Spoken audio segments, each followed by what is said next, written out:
গিয়াসউদ্দিন তাহিরি, ওনার মার্কা হলো জিলাপি মার্কা। ওনার মার্কাটার নাম কি? আমি চিন্তা করি গিয়াসউদ্দিন ভাই তুমি ও মার্কাটা নিলে কেন? একজন আলেম যদি এইভাবে মিথ্যাচার কথা বলে তাহলে তার কাছ থেকে জাতি কি আশা করতে পারে? কিসের জন্য একজন আলেম হয়ে আরেকজন আলেমের পিছনে এইভাবে মিথ্যাচার কথা বলেন?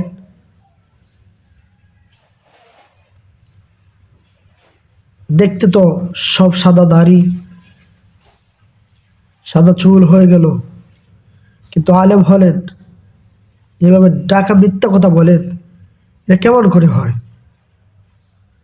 জাতি সব জানে, জাতি সব বুঝে, কিন্তু আপনার সামনে সরাসরি বলে নাই বুঝে।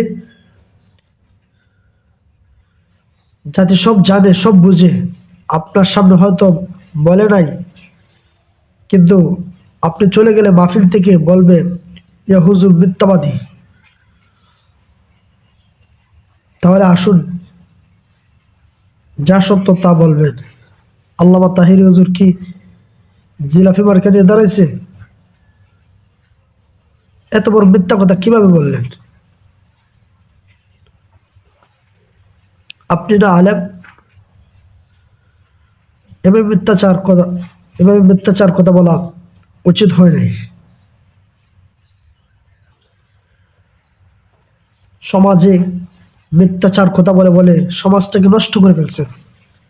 ওয়াজের মঞ্চটাকে হাসি তামসার মঞ্চ বানিয়ে ফেলছেন। কেন আল্লামা তাহিরের কথা না বললে কি ভিডিও ভাইরাল হবে না? না, আলোচনা ভাইরাল হবে না? রাসূলের প্রেম বুকে ধারণ করেন,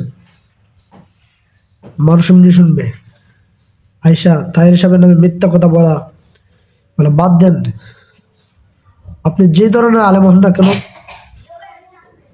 সর্বোচ্চ সম্মান রেখে কথা বলছি।